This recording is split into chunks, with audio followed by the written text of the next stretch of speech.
안녕하세요. 크리스마스 날 오전에 뵙습니다.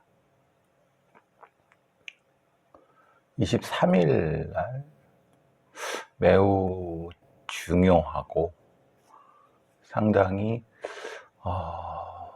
이 아동 청소년 성범죄 수사와 재판에 그리고 관련된 것에 상당히 큰 영향을 미칠 헌법재판소의 결정이 나와서 이건 꼭 얘기를 해야 될 것 같아서 말씀을 올립니다. 지난 23일 그저께 헌법재판소의 결정은 성폭력 처벌법, 즉 성폭력 범죄 처벌 등에 관한 특례법, 성폭력 처벌법이죠. 30조 6항에 이 19세 미만의 성폭력 피해자의 경우 수사 재판 과정에서 2차 피해를 노출되는 걸 막기 위해 진술을 녹화하고 그 녹화물을 증거로 채택하는, 근데 이제 이것 자체가 위헌 결정이 나서 19세 미만의 아동 청소년의 성폭력 피해자의 진술은 다른 데서 녹화를 하거나 뭐 이래서 그걸 가지고 증거로 채택할 수가 없고, 물론 뭐 할 수는 있겠죠. 왜냐하면 피고인 쪽에서 동의를 하면, 증거 동의를 하면. 그런데 그럴 일은 거의 없습니다. 왜냐하면 피고인 쪽에선 피해를 주장하는 아동 청소년의 진술이 를 탄핵하려고 할 테니까, 그러니까 그건 증거 부동의가 되니까 쓸 수가 없는 거. 그럼 결국은 피해자의 피해 진술을 법정에 직접 나와서, 혹은 원격으로 뭐 예를 들면 뭐 줌이나 아니면 걸 통해서 별도의 공간에서 한다 하더라도 직접 이 피고인 혹은 피고인의 변호사의 반대 신문을 받아야 되는, 탄핵을 받아야 되는 그런 상황. 그리고 피고인의 그 변호사가 아닌 피고인이 직접 증인 신문을 할 수도 있습니다. 예를 들면 이런 거죠. 친아빠 혹은 의붓아빠한테 강간을 당한, 아니면 그와 유사한 범죄를 당한, 또는 오랫동안 당한 아이가 그 가해자로 고소된 피고인한테 이런 일이 있었냐 없었냐를 직접적으로 신문 받게 됐다 라고 보시면 됩니다. 사실 이 아동 청소년에 대한 대상 성범죄를 예방하고 처벌하기 위해서 19세 미만의 피해자에 대한 진술에 대한 특칙, 증거 채택의 특칙이 바로 이 성폭력처벌법 제30조 6항인데, 이것이 헌법재판소의 결정으로 피고인의 방어권을 침해한다라고 하는 이유로 위헌, 그러니까 그 조항은 이제 사라졌습니다. 근데 오랫동안 사실 아동 청소년에 대한 성범죄 예방과 처벌, 그리고 그거에 대한 여러 가지 부분을 해왔던 뭐 사회단체라든가 아니 힘단체라든가 관련 전문가들이 심각한 우려와 규탄을 하는 이유도 그겁니다. 물론 변호사라는 사람들이 진실을 추구하기 위해서 진실에 대한 것만 물으면 되겠지만 사실 변호사라는 법정에선 악마가 되기 쉽죠. 자기가 수임을 했고 자신의 의뢰인을 위해서 저 앞에 서 있는 뭐 5살짜리든 12살짜리든 그 아이의 진술의 신빙성을 공격하기 위해서 그 가해자는 피고인은 그 아이의 여러 가지 이력과 버릇과 뭐 이런 것들을 다 거의 알고 있지 않습니까? 그리고 보통의 경우, 뭐 상당히 많은 경우 어머니, 즉 피해자의 어머니이기도 하고 자신의 부인 혹은 전부인 뭐 여러 가지를 일종의 포섭을 하고 해서 간접적으로 아니면 직접적으로 영향을 압박을 할 수도 있는.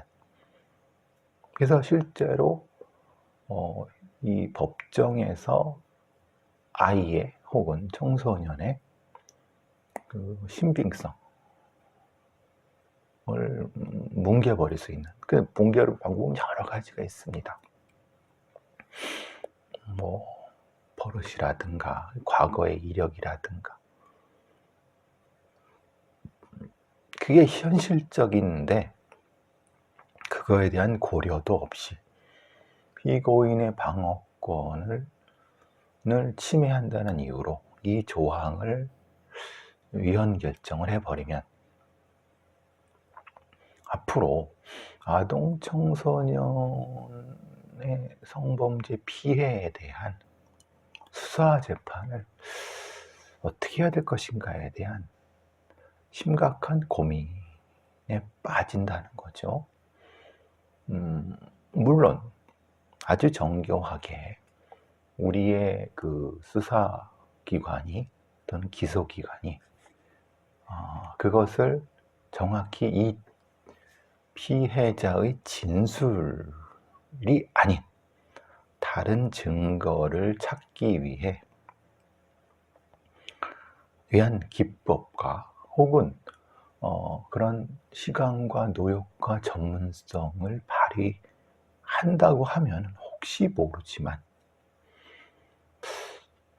적지 않은 경우 우리의 수사기관, 현행의 수사기관의 수사관들 혹은 검사들은 그 범죄에 대한 전문성도 매우 없고 또 그렇게 의욕도 별로 없고, 그러니까 주로 아이의 진술을 주로 녹화해서 그걸 가지고 해왔단 말이에요. 유죄를 받기 위해서 수사 방식이 그쪽으로 갔다는 얘기예요. 그런데 이제 그 수사 방식은 거의 불가능하죠. 왜? 피고인의 변호사가 악마처럼 도사리고 있어갖고 만약에 이 법정에 나오면은 법정에서 아이를 울리거나 아이의 진술을 거의 못하게 하거나 한다 하더라도 우물쭈물, 거기서 뭐 말하자면 너무 놀래갖고 뭐 예를 들면 오줌을 싼다든가 아니면 얼어붙는다든가 그렇게 할 수 있는 방법은 엄청나게 많습니다. 그러니까 그것을 알고 있는 피해자 쪽의 관계인들, 보호자들, 이거 뭐 부모가 아니라 공익보호자들이든 어쨌든 절대, 그리고 검사도 사실 그런 위험성을 안고 피해자를 법정에 세울 이유가 없죠. 그러면은 결국은 피해자의 진술 없이 객관적인 다른 증거만 가지고 아동 청소년의 성범죄 피해와 그 피고인의 유죄를 입증할 수 있느냐. 우리의 지금의 수사기관과 기소기관의 능력과 전문성과 열의와 의욕, 그건 난망하다. 불가능하다. 여기서 이제 그러면은 우리 헌법재판소는 왜 그랬을까? 그것도 하필 세월호 참사 특조위 1기 위원장 출신인 이석태 변호사가 그것을 주심으로 읽었나 봐요. 그걸 결정을 하는데, 물론 그 사람이 다 책임지는 건 아니라 하더라도. 그러니까 물론 이 부분에 대해서 이 여러 가지 헌법재판관들의 이 얘기하는 피고인의 방어권도 헌법적 권리로서 매우 중요한 권리라고 보여집니다. 왜냐하면 아이들의 진술에 탄핵할 수 없는 자신에 대한 불리한 진술로 본인이 어떤 사람이 처벌받는다고 하면은 심각히 피고인의 방어권이 훼손될 가능성은 충분히 있죠. 그런데 문제는 그 반대로 피해자의 어떤 이 성범죄 피해에 대한 보호, 이 부분은 어떻게 할 거냐. 이게 같은 차원에서 다뤄질 수 있는 것이냐. 그러니까 이제 헌법재판소는 피고인의 방어권은 기본적인 권리로서 일단 인정하고, 아동 청소년 피해자에 대한 여러 가지 실질적 진술과 피해자 보호는 다른 방법을 통해 할 수 있다라고 이 결정의 배경이 그거입니다. 근데 참 어려운 부분입니다. 아까 말씀드린 것처럼 분명한 것은 이것이 가능하려고 하면은 무기의 평등, 예를 들면 피해자도 역시 그와 동등하게, 예를 들면 피고인의 변호사에 맞서 싸울 수 있는 언어적, 심리적 이런 준비가 돼 있어야지 피고인의 방어권이라는 것이 성립될 수 있는 건데, 물론 이렇게 얘기할 수도 있어요. 어리다고 아니면은 어리다고 그것을 준비를 못 하느냐, 그것이 부족하다. 객관적으로 부족하죠. 그럼 그것을 보완해 줄 다른 장치란 게 뭐냐? 이게 헌재가 제시한 그 조화로운 대안은, 예를 들면 이제 아까 초반에 제가 모두에 말씀드린 것처럼 이제 비디오 원격 중계 장치를 통한 신문. 근데 사실 이거는 의미가 없다고 말씀드렸고요. 다른 어떤 증거에 대한, 근데 이거는 실제로 우리나라의 수사 기소기관은 전혀 그 준비가 안 돼 있어요. 그럼 현실적으로 헌법재판소가 지금 이걸 가지고 이런 식으로 그러니까 결정을 내리면, 그러니까 헌법재판소의 고충도 알겠어요. 왜냐하면 헌법재판소는 기본적인 인권, 헌법에 대한 것을 결정을 내리는 거지, 수사에 대한 결정을 내리는 거는 오히려 좀 멀죠.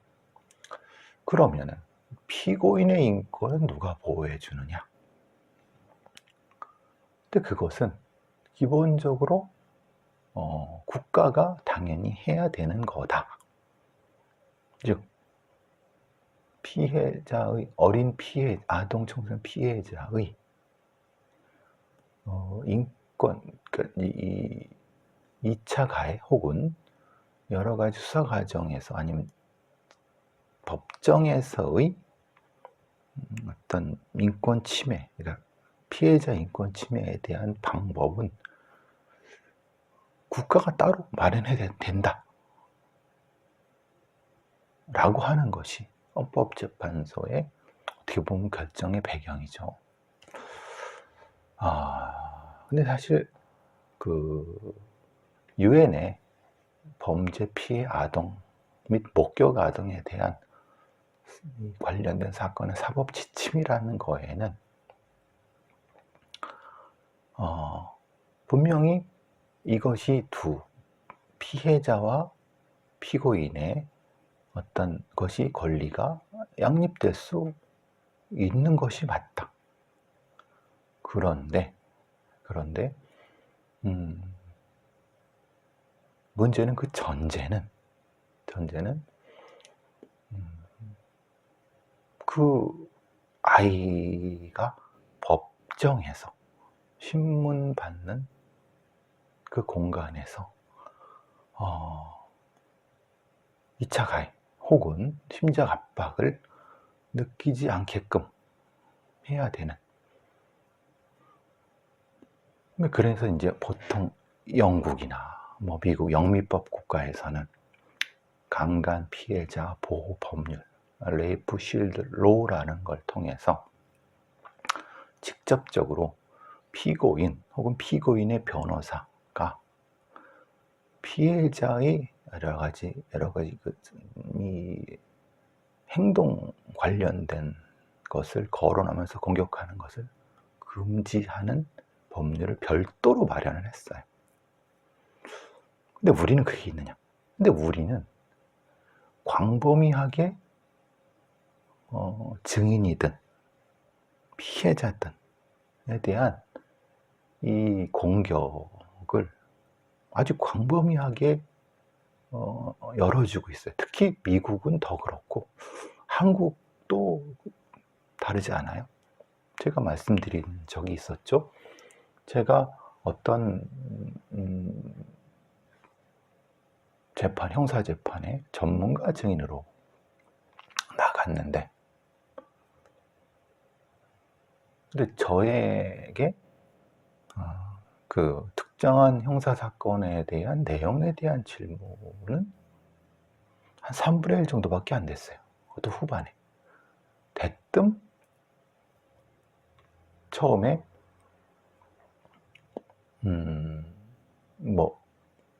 대학생 때 뭘 했느냐, 대학생 때 교묘하죠. 형법을 배웠느냐, 형사법을 배웠느냐, 예를 들면 학생운동을 했느냐, 그리고 프로파일러로서 어떤 부분을 했느냐. 사실 이거는 중요할 수도 있습니다. 그런데 아주 교묘하게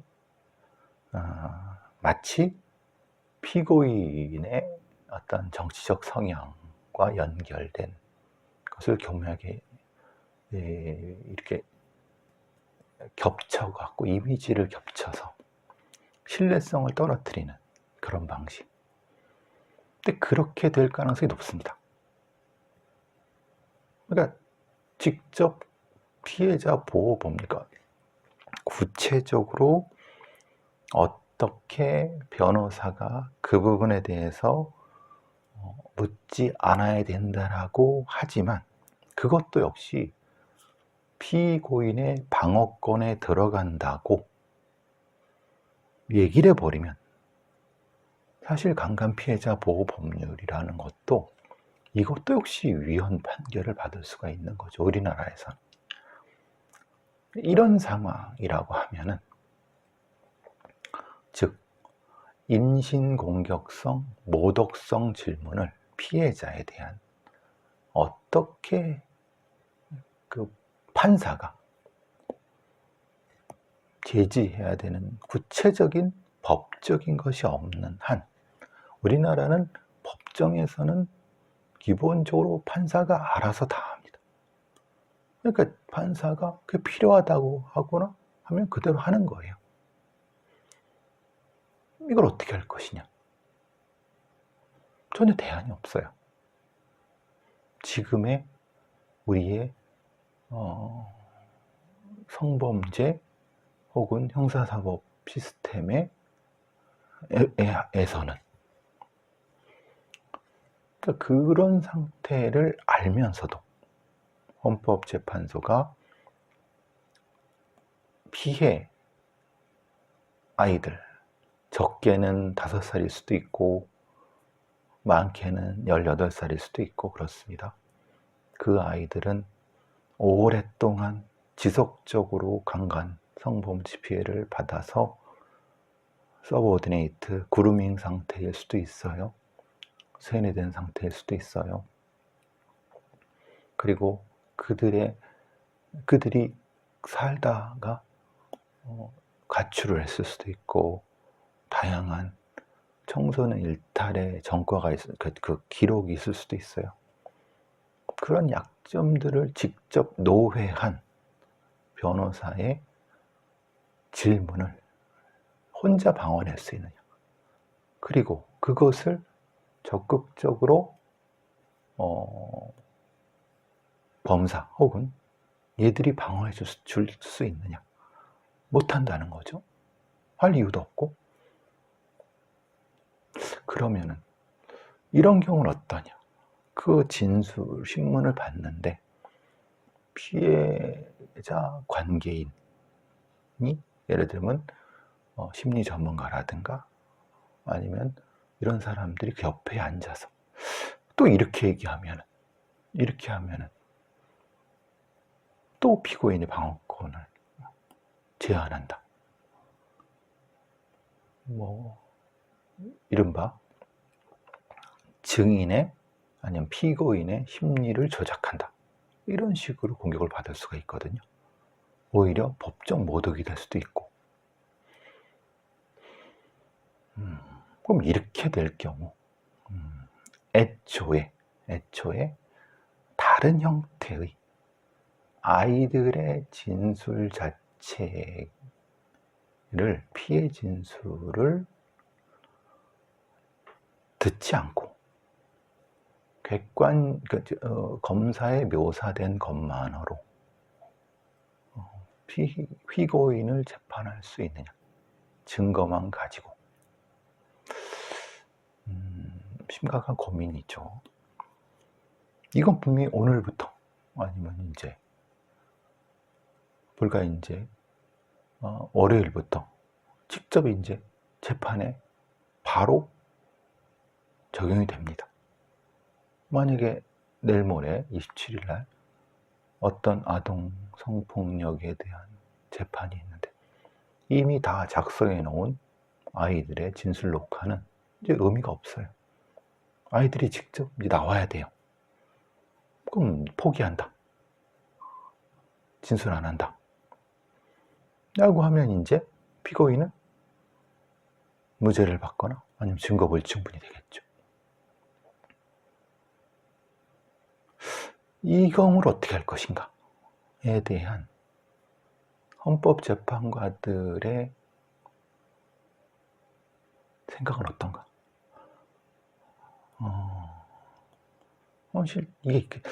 저는 사실 이 문제는 분명히 헌법재판관들이 현실을 오판했을 수 있다는 생각을 하지만 더 큰 거는 우리나라의 수사사법 시스템, 특히 아동 청소년에 대한 성범죄를 수사하는 전문성과 기소하는 어떤 전문성이 심각하게 허접하다는데 1차적인 책임이 있다라고 저는 봅니다. 그러니까 시민단체나 혹은 여러 관련된 전문가라는 사람들이 그런 얘기를 하지만 실제로 이 아이들 피해에 대한 수사에 정교한 진술 위에 다른 증거를 찾으려고 얼마나 과학적으로 발전시켰느냐. 저는 그건 없다고 생각하거든요. 즉 오히려 아이들에 대한 30조 6항에 숨어서, 그러니까 다는 아니라 하더라도 이 성폭력적으로 30조 6항에 숨어서 피해자의 진술 녹화만 따려고 하고 다른 어떤 더 정교한 증거 중심의 재판을 하려고 하지 않은 수사와 기소기관의 안일함과 사실은 이 게으름 혹은 준비 부족이 저는 첫 번째 이 책임을 져야 된다고 생각을 합니다.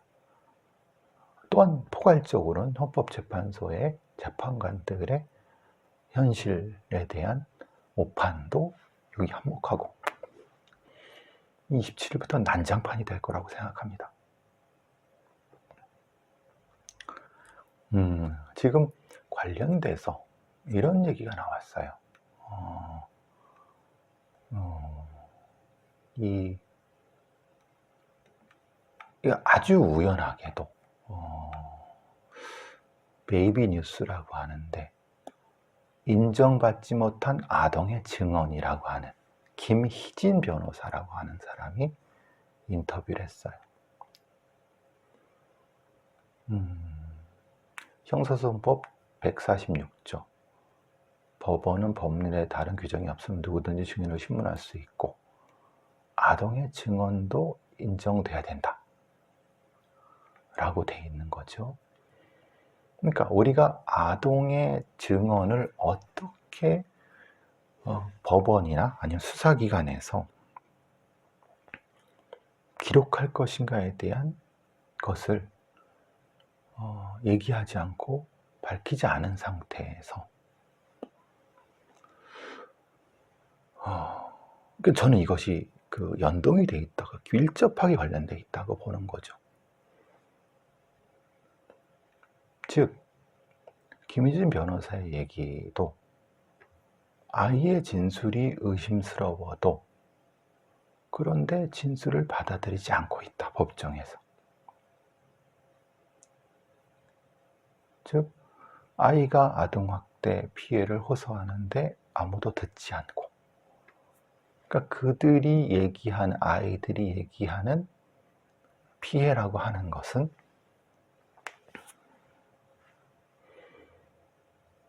논리적으로 결여되어 있을 수도 있어요. 그리고 시간과 공간을 잘못 얘기할 수도 있어요. 당연히 아이니까. 즉, 이 김희진 변호사는 아동 인권운호 전문가 과정도 거쳤고 사단법인 국제아동인권센터 사무국장도 역임하신 분이에요. 그러니까 이 김희진 변호사의 얘기는 아동학대 사건에서 왜 수사기관이나 아니면 어른들이 혹은 이런 사람들이 그러니까 피해 아이의 그 말에 귀를 기울이지 않느냐. 피해자는 일관되고 반복된 진술을 하고 있는데 근데 그 진술이라고 하는 것은 그 아이의 기준에서는 실제로 자긴 무엇인가 피해를 당했다고 얘기를 하는데 그 당했다고 말하는 것이 어른들의 어법처럼 논리적일 수가 없죠. 그러면은 결국은 아동의 증언이 진술로 인정되는 어떤 여러 가지 방법들을 개발하고 그것들을 법정에서 쓸 수 있게끔 정교화하는 작업, 과학적으로.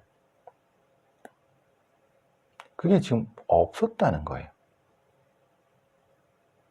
그러니까 예를 들면 이런 거죠. 어떤 특정한 형태의 상황에서 여러 가지 얘기를 해요. 그런데 실제로는 앞뒤가 안 맞을 수 있고,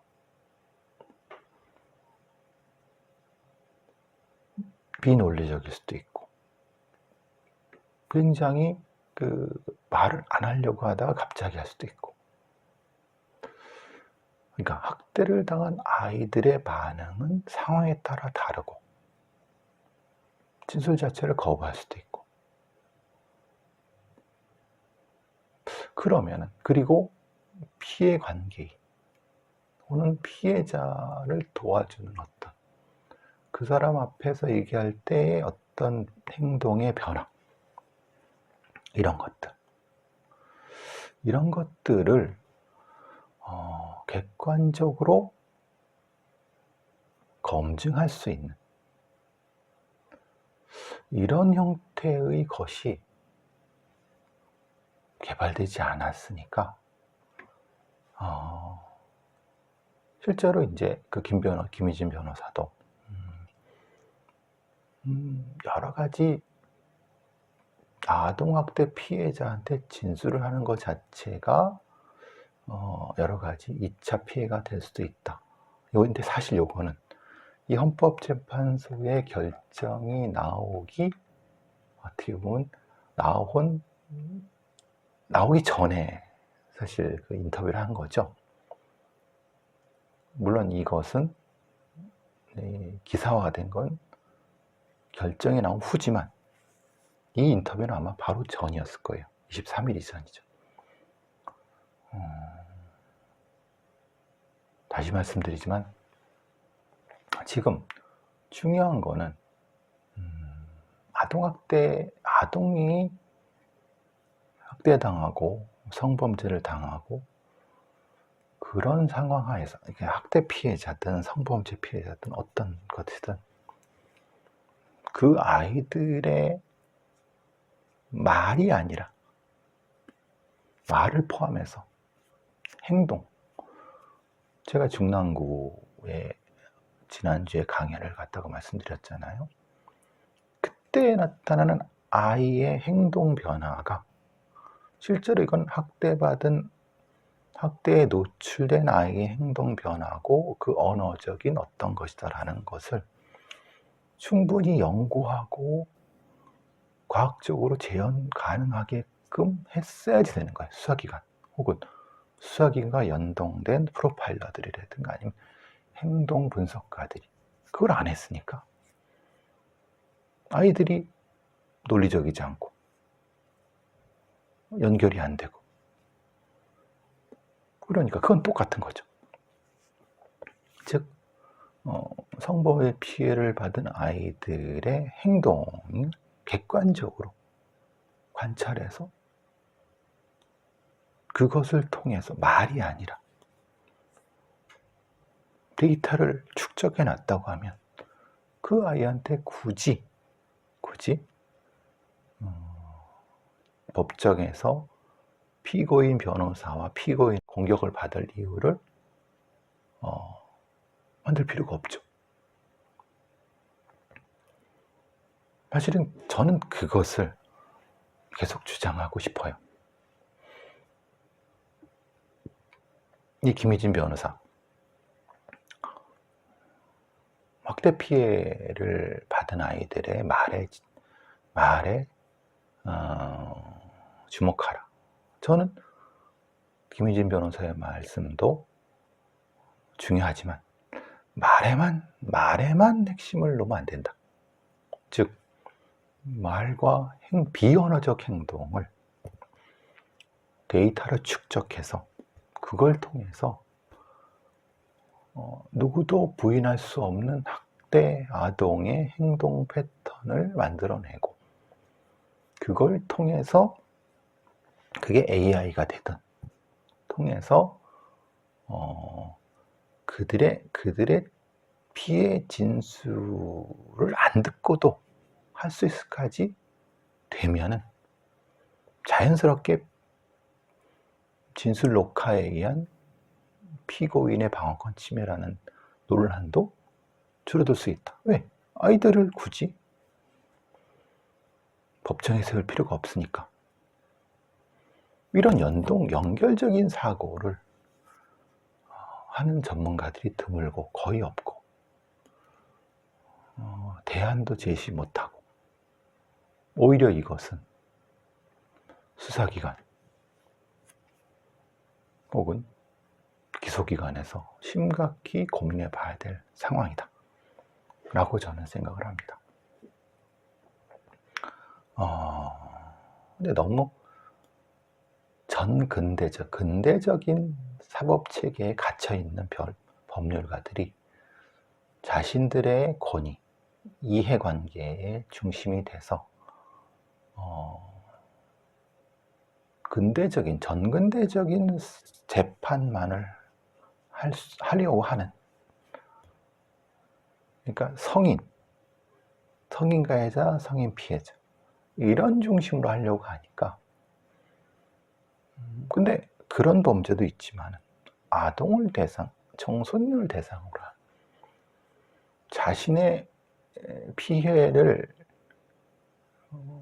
구체적으로 혹은 논리적으로 말하기 힘들고 그루밍 서브오디네이트되어 있는 피해자들에 대한 사법적인 접근에 대한 방법이 미진하다는 것을 인정하지 않는 캐캐묵은 법률가들의 노름 속에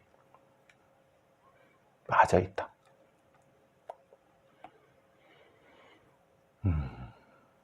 어쨌든 이미 그 법원에, 그러니까 헌법재판소에 결정은 난 거고, 거기에 대응할 수 있는 수사기관들은 지금 너무 허접하고 처참해서 이제 27일부터 지금 난장판이 될 거고, 거기에 우리 아동, 청소년 성범죄 피해자들은 결국은 그냥 2, 3차 가해를 받을 거고, 이것을 대안적인 법률을 만들어야 되는 국회의원 놈들은 혹은 법무부 놈들은 남일인 양 지금 딴짓하고 있고, 그들은 그렇다고 쳐도, 그럼 걔네들은 원래 양아치들이 많으니까 법무부나 뭐 정치인 놈들은, 그러면 적어도 이 영역 전문가라고 하는 아이들의 행동 분석이라든가 학대받은 아이의 행동보다 성범죄 당한 아이들의 행동 분석 부분을 데이터를 축적해야 되는 관련된 전문가들은 뭐하고 있느냐? 걔들도 놀고 있다. 그리고 구체적으로 이것을 담당해야 될 경찰, 이런 애들은 뭐 머리가 부족하니까 걔네들은 뭐 그냥 논외고, 어쨌든 적극적으로 아이들의 진술 없이 유죄를 입증할 수 있는 행동 증거를 축적할 수 있는 그런 과학적으로. 그래서 제가 중랑구에서 강연할 때 평소에 아이들의 행동 패턴을 녹화해둬라. 그리고 뭔가 좀 이상할 때 그 행동 패턴을 또 녹화해라. 그럼 분명히 차이를 느끼실 것이다. 저는 이렇게 얘기를 했고요. 그 중에 일부 행동 요소에 대한 말씀을 드렸고요. 이게 사실은 프로파일러가 해야 될 일입니다. 엄청나게 많죠. 즉 범죄 행동 분석가가 해야 될 일입니다. 그리고 아동 행동 분석가들도 같이 해야 되고, 범죄 피해자 전문가라든가, 이것이 구체적으로 아동의 성범죄 피해와 연관되어 있는 데이터와 연관될 수 있도록 수사기관과 법원에서도 이 데이터를 개방을 해야 돼. 근데 그걸 안 하고 있잖아요. 아니, 그게 가장 큰 문제다 라고 저는 보는 겁니다. 이 주제가 너무나도 큰 주제고, 앞으로 이 일 가지고, 이 결정 가지고 최소한 몇 달은, 뭐 그 이상이 될 수도 있게 엄청나게 많은 일들이 벌어질 겁니다. 감당하지 못할 수도 있을 것 같을 수도 있지만 우려가 됩니다. 일단 이 주제를 가지고는 여기서 하고 다음 주제로 넘어가도록 하겠습니다.